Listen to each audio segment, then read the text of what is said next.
Okay, so this talks about how we build an advanced coverage guided fuzzer for program binaries, and here we want to focus on we want to emphasize on program binaries because we want to build fuzzer to find bugs in closed source program, so you can find zeros even you don't have a source code.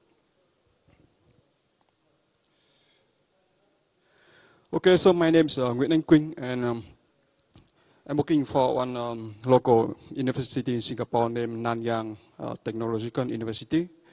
And my main research area is in low-level stuff like operating system, virtual machine, binary analysis. And I happen to be the author of three reversing frameworks, Capstone disassembler, Unicorn emulator, and Keystone assembler.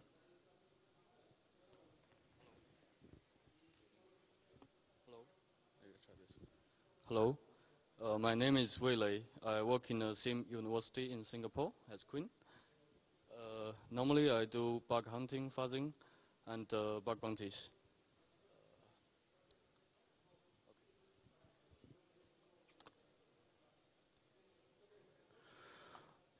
Okay, so here's a program of our talk.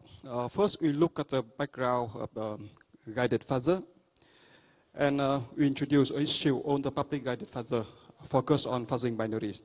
And you will see why we need to build a new fuzzer ourselves named DACO.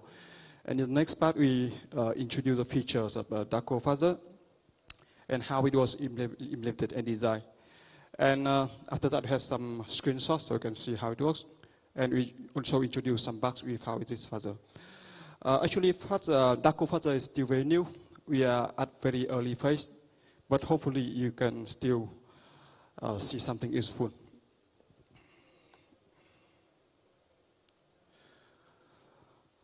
Okay, so a bit about background of the guided fuzzer. So fuzzer is an automated software testing technique, so you can find bugs automatically. And the idea is that you have programs that you want to find bugs inside the program. So you build fuzzer, and you run this program inside the fuzzer. So the fuzzer feeds the graph input to this program, and this program will run this input. And at the same time, when the program runs, the fuzzer tries to monitor the program. And it tries to detect errors like crash, hang, memory leaking, and so on. And in case it finds exploitable bugs like memory corruption or information leaking, then we find some vulnerabilities, right? So the idea on the guided fuzzer, on the fuzzer is that we try to generate the good input. So the input will take the program to many different places in the program. We have very big search space. And the idea is that how to generate the good input so we can maximize the code coverage, and hopefully you can find some bug in some very deep corner in the program. There are a few types of fuzzer. First one is black box fuzzing, and this one's kind of very dumb fuzzer. So this kind of fuzzer is very simple, very easy to build.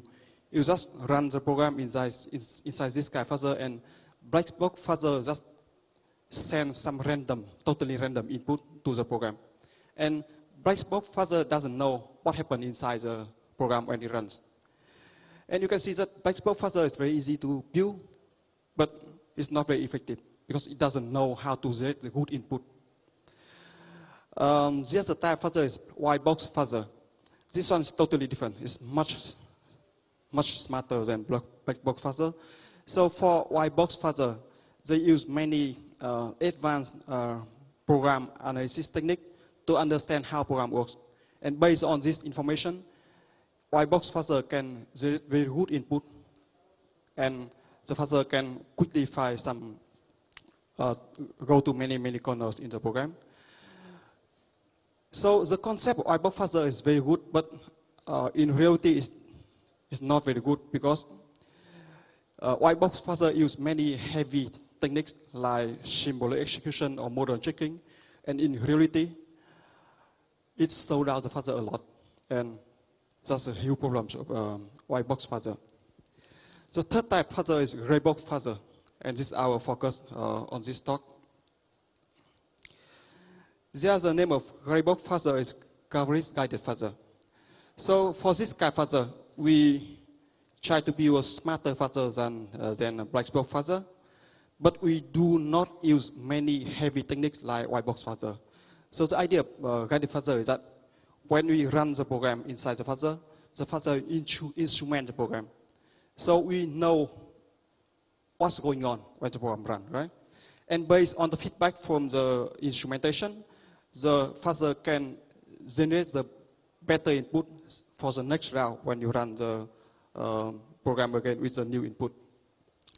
So we try to repeat on this step, instrumentation, modify the input, and the fuzzer run. And actually, this kind of fuzzer proved to be very, very effective. It's much smarter than black box fuzzer, but it's much more effective than white box fuzzer because we don't use heavy program analysis technique like white box fuzzer. And in fact, this kind of fuzzer finds a lot of bugs. And one prominent tools of this kind of fuzzer is AFL. And AFL finds a lot of bugs.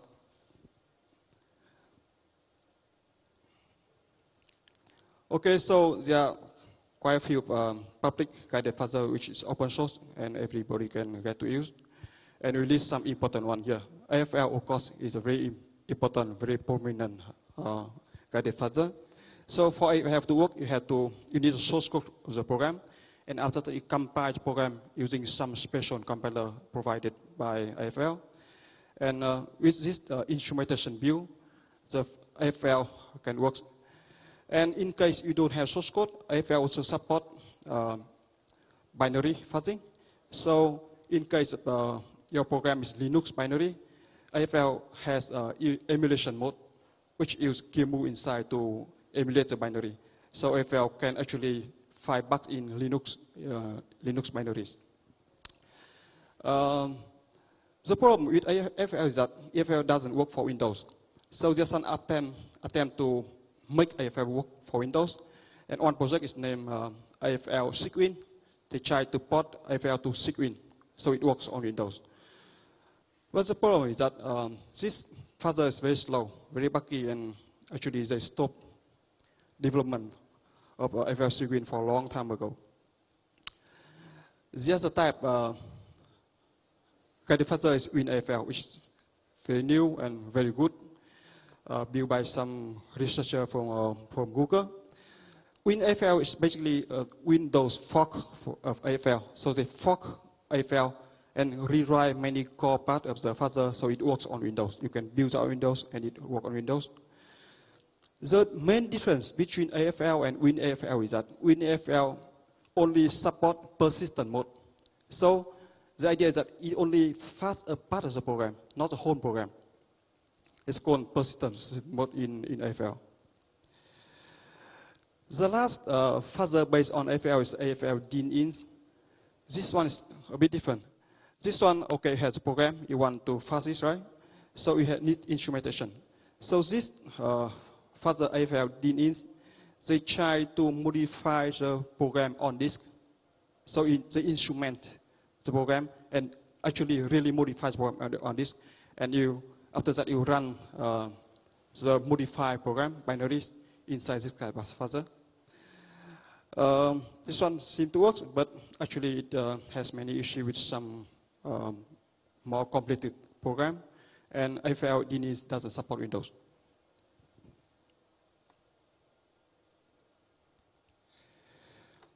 Okay, so we can see that there are many issues with public fuzzer. If you want to fuzz binaries, you don't have source code, right? So the first issue is that all the public guided fuzzers have very poor support for fuzzing binaries.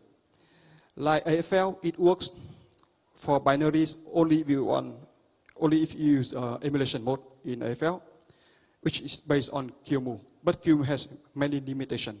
And this emulation mode for AFL only works for Linux binaries and nothing else. And in the list of the binary of the fuzzer I introduced in the last slide, only WinAFL support Windows binaries and nothing else. All the guided fuzzer are very tricky to use. For example, look at WinFL. WinFL only support persistent mode.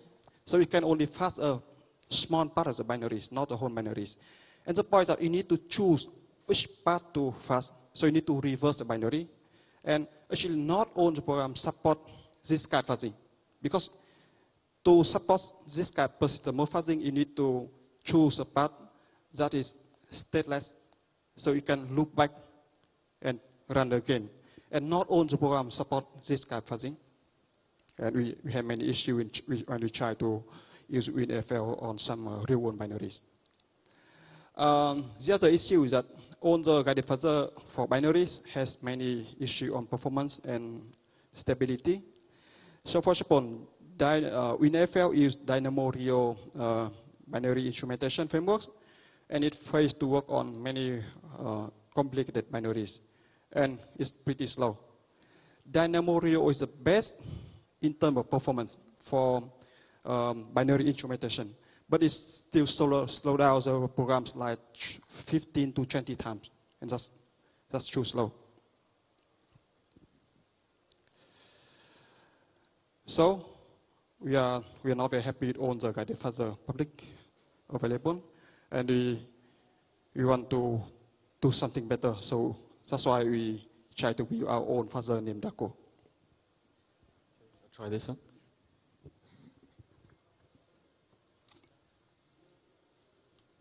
So Daco is the name of the current version of our Fuzzer. Before that, we came from a prototype in middle of 2015. So at the time, AFL was released for about a year, and it's so powerful that we all appreciate the power of this Fuzzer. But there was no Windows counterpart available at the time. So we tried to port the AFL fuzzing code into Windows, and we need the native instrumentation to work with arbitrary binary. So we built a prototype instrumentation with Quynh. Quynh has a probe mode which offers close to native speed. So we don't use it as a virtual machine because that will slow down quite a bit. The POC works pretty well. We found the real bugs, but it's still not too good. So later we decided to extend this instrumentation framework to more platforms and more architectures. Thanks to this new engine developed by Quynh, we call it Scorpio, is to inject lightweight hooks into program binaries. And using all the reverse engineering trilogies frameworks, we can extend to other architectures or platforms easily. But the first of all is on Windows. We want it to work on Windows. This instrumentation, by nature, it supports selective fuzzing. So if we build a project with AFL instrumentation, we need to do selective instrumentation on interesting parts of the binary. But with this instrumentation, we can choose where we want to fuzz freely. The other one is we also tried persistent mode on binaries that when it's possible to fuzz with persistent mode, similar to other in-memory fuzzing. They keep less global states, so we can loop maybe 100 to 500 times without random crashing. We can incorporate into this framework to speed up the fuzzing quite a bit. We also included other enhancements to AFL, like brute forcing some of the program constructs, like string compare, integer comparisons, and many others that you can break down to brute forceable structures. So the features, Daco is pure software-based, which we mean the instrumentation. Other similar techniques might require hardware support like PMU or Intel PT. So you may have problem running it in a VM that does not support this feature. We want it to be fully portable and cross-platform. Currently, we tested all the native binaries, such as Microsoft binaries or Unix binaries.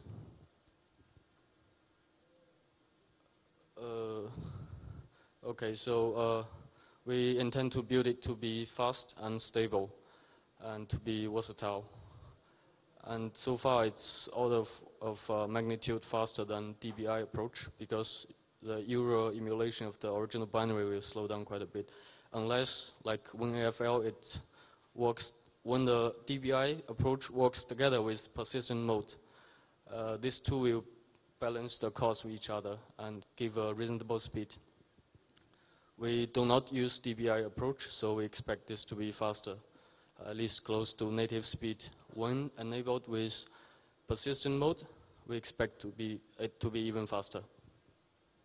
On the demo case of WinAFL on GDR+, the measured speed is about 2 times.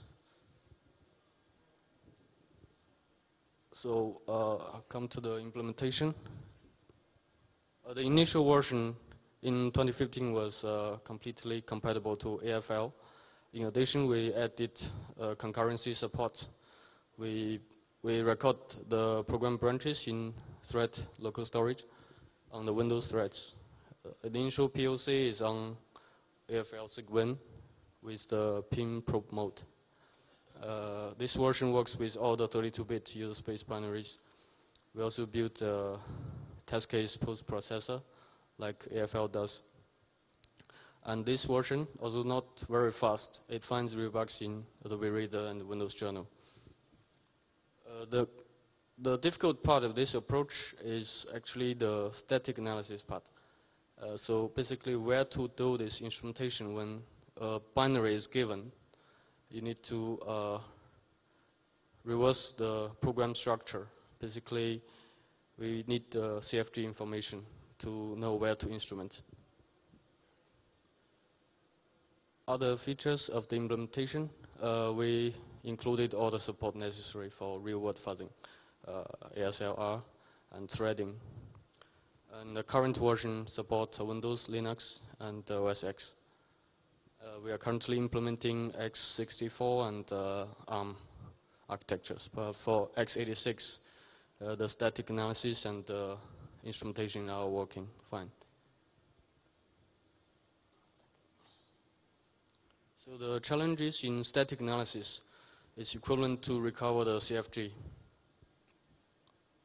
Because it's actually an open problem, as far as I know, to differentiate code and data. And especially Microsoft compilers sometimes put the virtual function tables and mix them inside the text. And sometimes the disassembler could not differentiate those data. These are actually pointers embedded in code segments. And those will give you a wrong CFG. If you rely on this information, the instrumentation will not work and will give you false positives like crashes. So we actually built all the static analysis with the first step with IDA Pro, and we filtered out the erroneous disassemblies, some strange instructions. And for Adobe binaries, seems the compiler was pretty straightforward and the script works to the exact. So we can achieve almost 100% correctness. So sometimes for Microsoft binaries, sometimes we need to sacrifice a bit on the correctness. We can tolerate some false positives, especially for large binaries like MS HTML. There are actually considerable false positives. We have some heuristics to remove all the wrong disassemblies by IDA Pro. And it works very well on almost all Adobe Reader binaries. Normally less than 10 megabytes or up to 30 megabytes, like accurate 32.dll. It's around 30 megabytes and works very fine.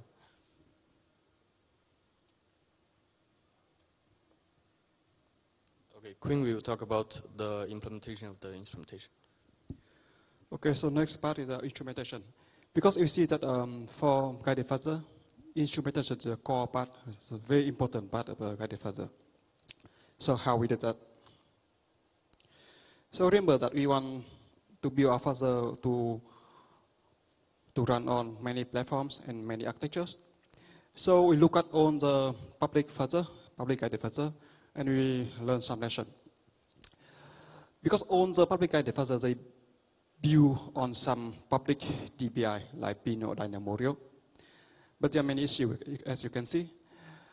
Pin and Dynamo, even after a very long time of development, they're still not very stable, not very reliable. And there are many limitations on platforms and architectures.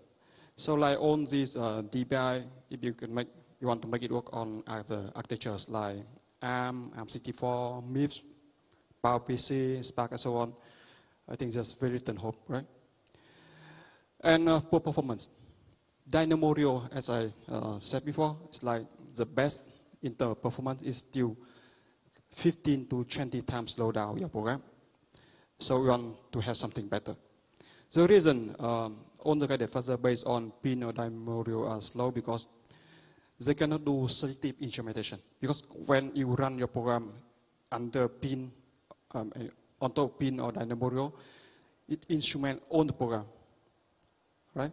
So you cannot like selectively instrument a part of the program, but you need to instrument everything. And that's one of the reasons why guided fuzzer built on Pin and Dynamo are slow. So we learn on this lesson and we think that we need to do something differently. So we build our own instrumentation framework from scratch and we use hooking-based mechanism.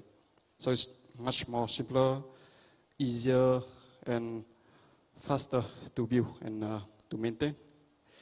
So hooking-based mechanism instrumentation is much more lightweight, and you can do selective instrumentation. So we want to instrument the whole program, and say that we want to focus on this part. We can only you can choose to only instrument this part, not the whole program, like as a DBI like Pin or Dynamo. But there's something you have to pay. You have to do offline analysis before you can instrument. So we know where to instrument, right? And that's what Wei already explained. Okay, there are many types of hooking instrumentation, and just one very simple example. So on the left side, in the original program, okay, on the left side in the original program, you have this code. Now you want to instrument at that red instruction. To do that, we allocate one memory buffer, and we copy out that instruction to that buffer. And after that, next to that instruction, we put one call instruction, which call to our handler. And this handler in in our fuzzer, we report back to the fuzzer. So it informs the fuzzer that already we reached here. So the fuzzer knows what's going on. And after that call instruction, we have another jump instruction. So when the instrumented program runs, it reaches the original instruction, it jumps to the buffer and executes the original instruction. And after that, it calls the callback handler. And after that, it jumps back to the next instruction. And that's how our hooking-based instrumentation framework works.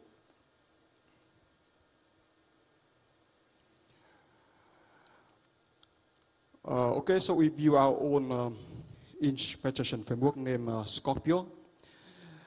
There are some features you can see. Scorpio works cross-platform. It works on all kind of platform you can find, that is Windows, macOS, Linux, BSD, and so on. It supports all the CPUs, Intel, ARM, ARM64, MIP, PowerPC, and Spark. We can use Scorpio to instrument at all kind of levels, in user space, in kernel space, and at instruction level. This one's a bit different from other public hooking framework you can find on the internet, because usually they only support to instrument at the function entries. But Scorpio allows you to instrument everywhere, not only the function entries. And Scorpio is very fast because we implemented Scorpio in pure C. We focus on low-level hooking mechanism, and it's super fast. With some very special setup, Scorpio can be 100 times faster than all the public hooking frameworks you can find now, thanks to many optimization we did inside the core of Scorpio. So how we build that? Remember that, go back to this slide.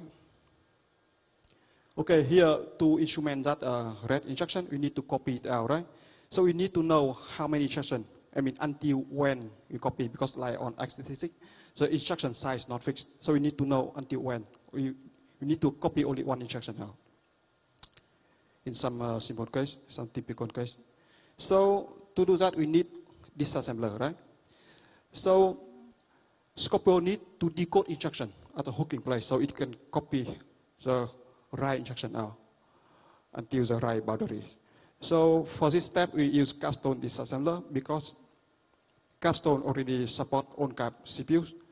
So for this step, Scorpio also support on-cap CPU like Intel, ARM, ARM64, MIPS, and PowerPC, and Spark, and so on. That is not the end of the story, because after we copy the original instruction to the new buffer, sometimes we need to relocate, you need to rewrite the instruction so it works properly in the new place. And for this step, you need to do some simple binary rewrite for code relocation. And for this step, we use a Keystone assembler, which is also viewed by me. And because Keystone also support on-cap CPUs, so Scorpio support on-cap CPUs. Intel, ARM, ARM64, MIPS, Spark, and PowerPC. And also because Capstone and Keystone are multi-platforms, so you can see that Scorpio also work on on-cap platforms, on-cap operating system. This engine allows you to install the callback. There has some API for you to install callback at any places in the program. And we support many cap optimization and customization for on-cap requirements, so you can optimize your fuzzer as best as you can. We support many cap hookings. We have many options for you to customize Chamberlain, and we support thread and internal memory management. So Scorpio work on on-cap operating system.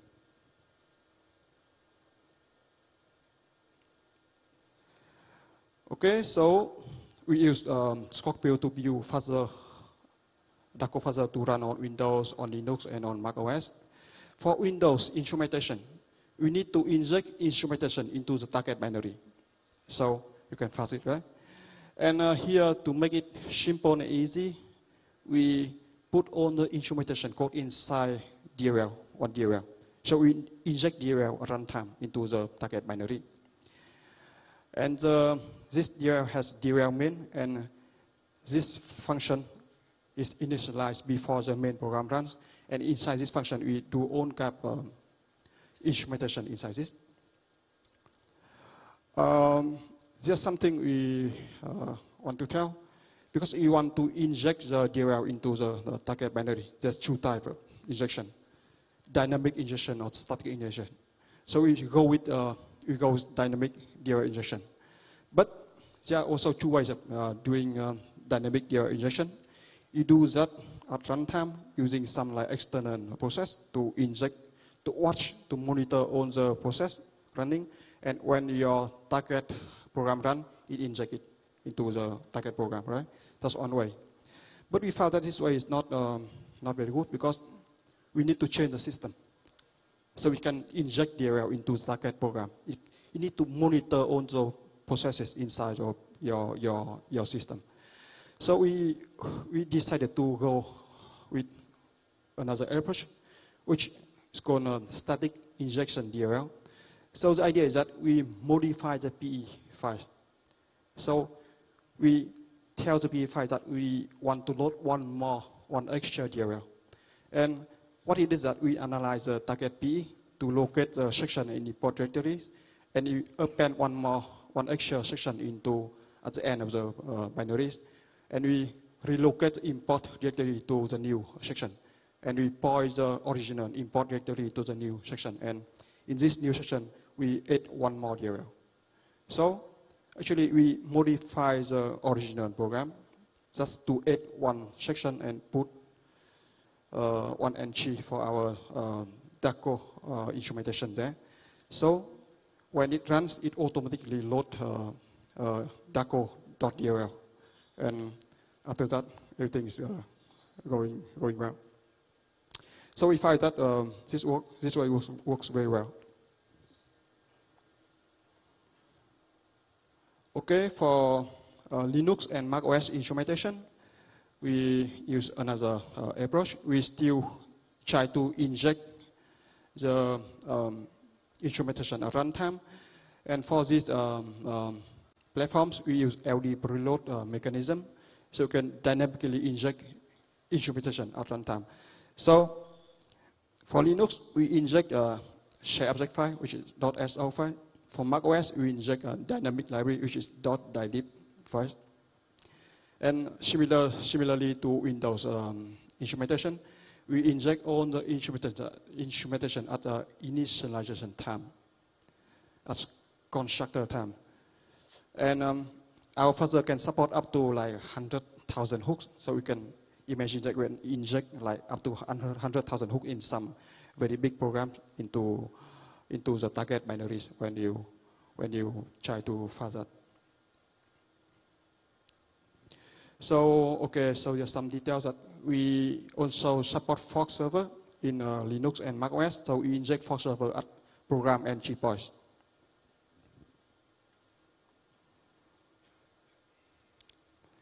Okay, so how about detecting crash? So we need to deal with detecting heap memory corruption, which is the main type, very important type vulnerabilities. So for Windows, we enable page heap for fuzzing target, and we do some kind of low-level exception handling, so we can handle exception from Windows core. For Windows and Linux, we do that differently. We had some built-in memory debugging inside DACO, so have better control and better performance. So for this type of memory debugger inside DACO, we overload on the memory management function like malloc, free, and so on. And we also utilize MMU, CPU MMU to detect errors like overflow or underflow. So we can detect bugs like op1, for example. And this memory debugger also can detect user after free error.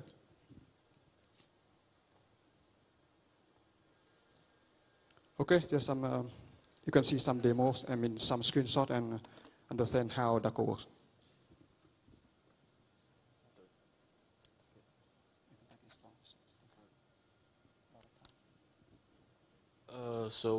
First we had run some simple experiments in the earlier version, the AFL sequence plus the pin probe mode.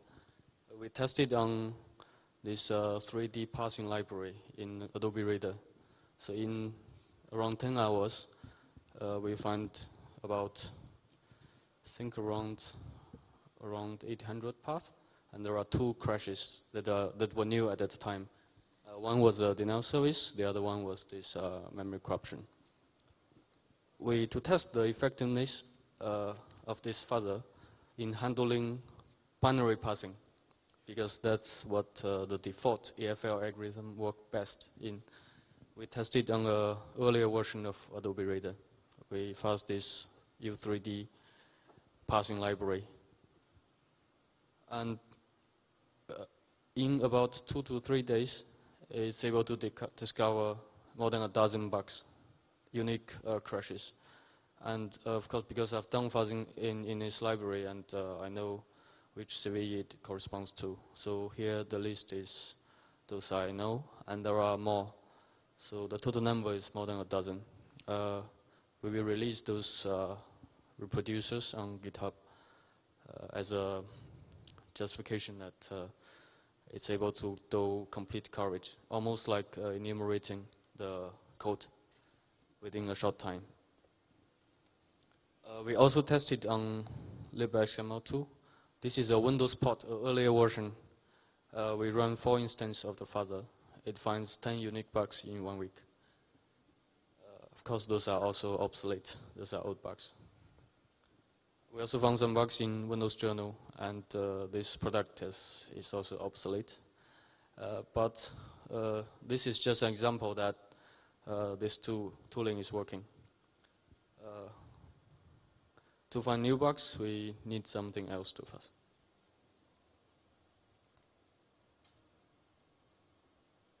Some of the current projects we test on medium-sized programs. libxml2, unfortunately, it doesn't support persistent mode because the default XML lint has a lot of global states. We tried with following examples with persistent mode on GDI+, on RA, MS XML, and the Adobe Reader 3D. And this is a typo. It's the spider monkey JavaScript engine in Adobe Reader.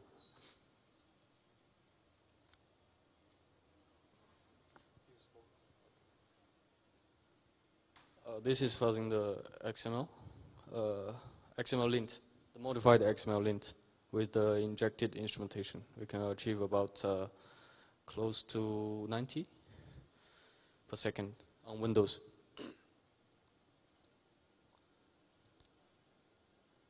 This is testing on RA. It's a bit small to check the exact numbers, but it's around 50 to 60 per instance.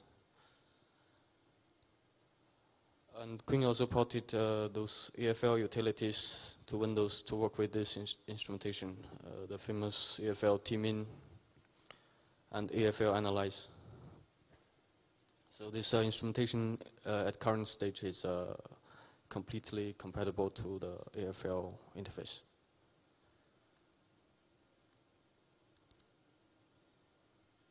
Quynh also implemented. Okay, so in this screenshot, you can see that on we have two screenshots on left side and on the right side.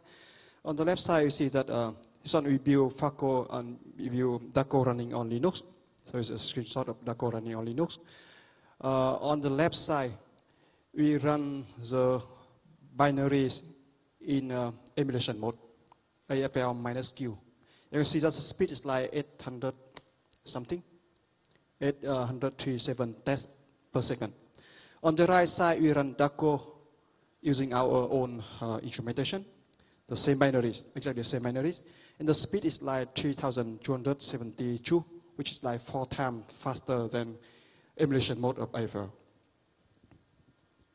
So you see that, so it put us building the, our own fuzzer using our own instrumentation. This one's another screenshot. So you see that, okay, in this case, Daco run on Mac OS. So we have one sample test. We try to benchmark original AFL against our fuzzer.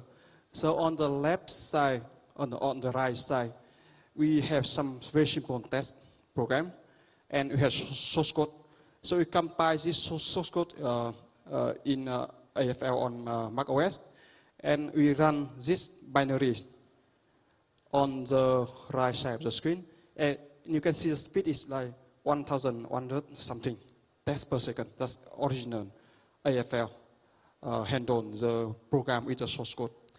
And then we take the same binary and we run that binary inside our fuzzer. On the left side, you see the speed is like 1,010 tests per second. So you can see that the performance of Daco compared to original AFL with source code is like 90%.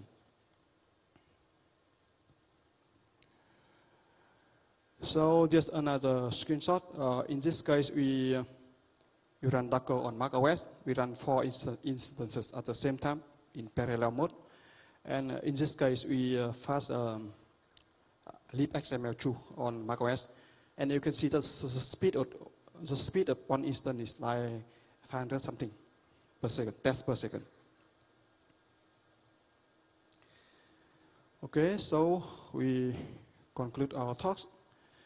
So we say that Daco is an advanced guided fuzzer. We build from scratch using our own instrumentation frameworks. It's pure software based. We don't use any CPU support with Daco. So you can run Daco anywhere, in inside any virtual machine, for example. That could support own type platform and own type CPU architectures. And we focus on fuzzing binaries. So you can fuzz a full binaries like what I showed before. And also we support persistent mode, so you can fuzz a part of the binary, not the whole binaries. And that could prove to be very fast and very stable. And we really found some bugs so far. We are still working on that. We hope to report a lot more bugs in the future. So for that code, we have no plan for what to do with that. But for the Scorpio instrumentation framework, we will release the framework to the public in the very near future, because it's still not perfect at the moment. We still need to work on that.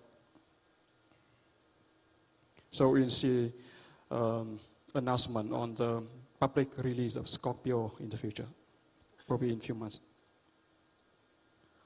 Okay, that's it. Any questions?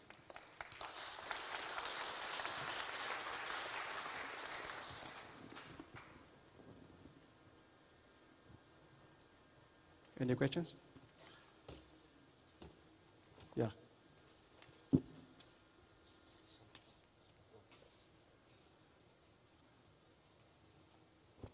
Hello, Theos, thank you. And I have a question about import address table patching. Could you please clarify a bit more? I mean, how do you deal with the delayed import?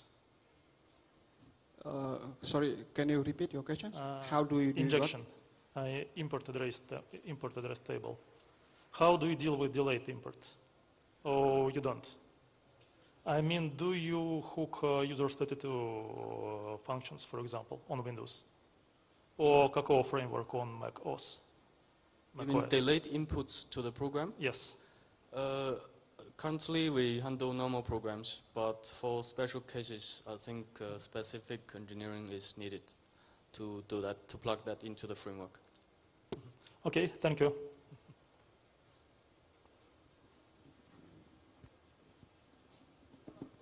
Okay, so one more question over there.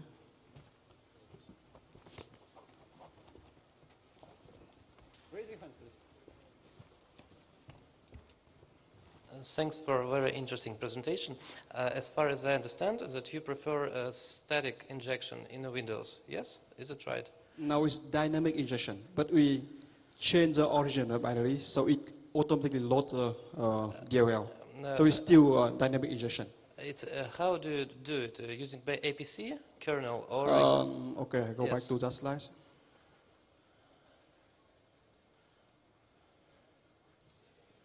I mean, there's several techniques to do it. It's APC or patching the original, as far as I understand. Okay, so the point is that our information comes in the form DLL, right? But still, how to inject DLL into the target binary? Yeah. So the one way is that you monitor all the processes running. So when this one come up, you inject, right? But how do you inject? Using what? Using kernel, APC? No, but we don't use that thing. Use static injection. So, okay, we have this binary. We modify the binaries. Yes, I understand. Statically so you prefer on static. disk. Yeah. So it loads the DLL at runtime. It's going from the import, I see. Yeah, so see, we actually physically modify the binaries. Okay, thank you. So it's very simple. It works very well. Yes, I understand. Thanks. Any more questions?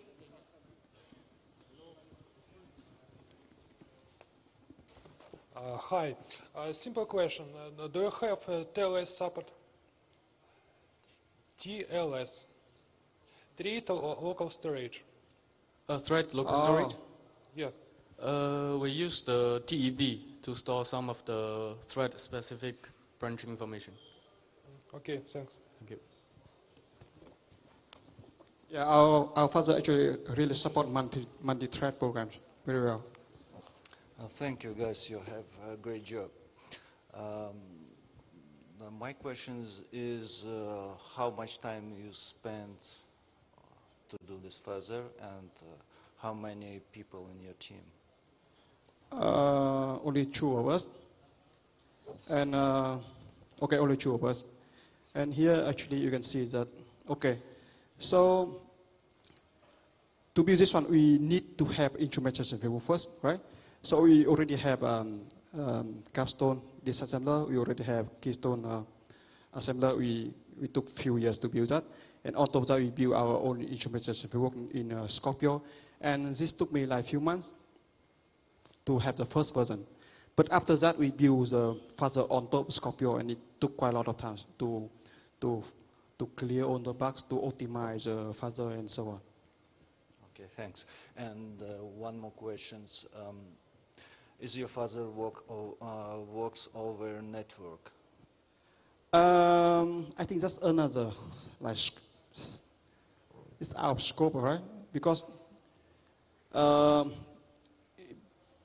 yes, it works, but you have to write you need to customize DACO. So it works with network program. So yes, it works, but you need to do quite a lot of work, and it also depends on the binaries you want to fuzz. So different between different programs. Okay. What kind of customizing I need to do? So it is a little bit different. So far we have some tests in Linux.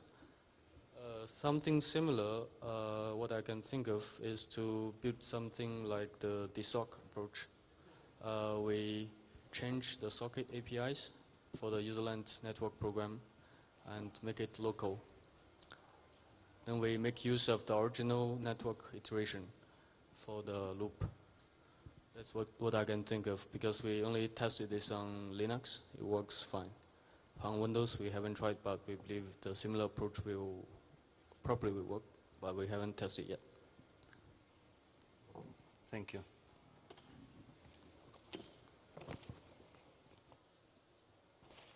I'm going to add support of Windows kernel fuzzing. Can you repeat your question? I'm going kernel fuzzing? Yeah. Actually, I think the similar approach can work, but just a bit different, right? So like FL, you cannot use FL to fuzz kernel, right? So there are many, recently I saw many new fuzzer using the same guided fuzzing techniques introduced by FL, but they make it work for kernel fuzzing. But they use quite different techniques, like you need to run the fuzzer under the whole system, like in the hypervisor layer. And yes, it's quite different. But the same technique works, yes.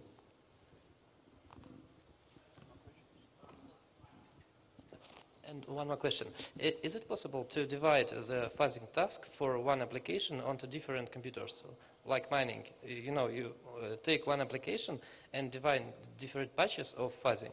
And one computer is working with another, one patches, one with another. Do you mean the parallel fuzzing? Is it possible? Yes. Yes, Yeah. fuzzing by its nature is parallelizable. You can look at this screenshot. Because you actually only deliver the test case generated, so and the task itself is parallelizable. So you can do something like mining, but fuzzing, and make a result of a lot of tasks running in parallel. Yes? Yes, we can run it's it possible, in parallel. Yes. It's by itself, fuzzing can be very well parallelized. That's cool. Thanks. So you see that on this screenshot, we run 4 fuzzer at the same time, and they work on the same binaries. I see. Yeah, Thanks. same target, fuzzing the same thing.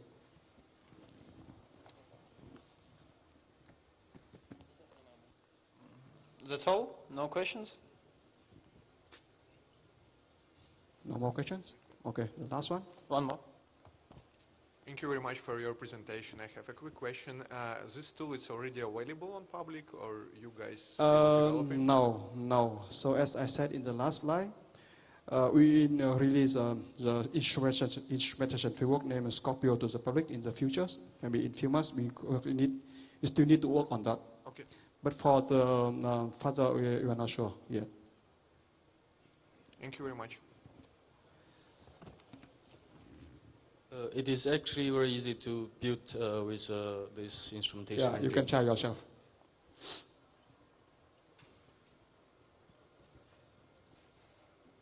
Okay, so thank you a lot for attending our talk. Thank you. Thank you.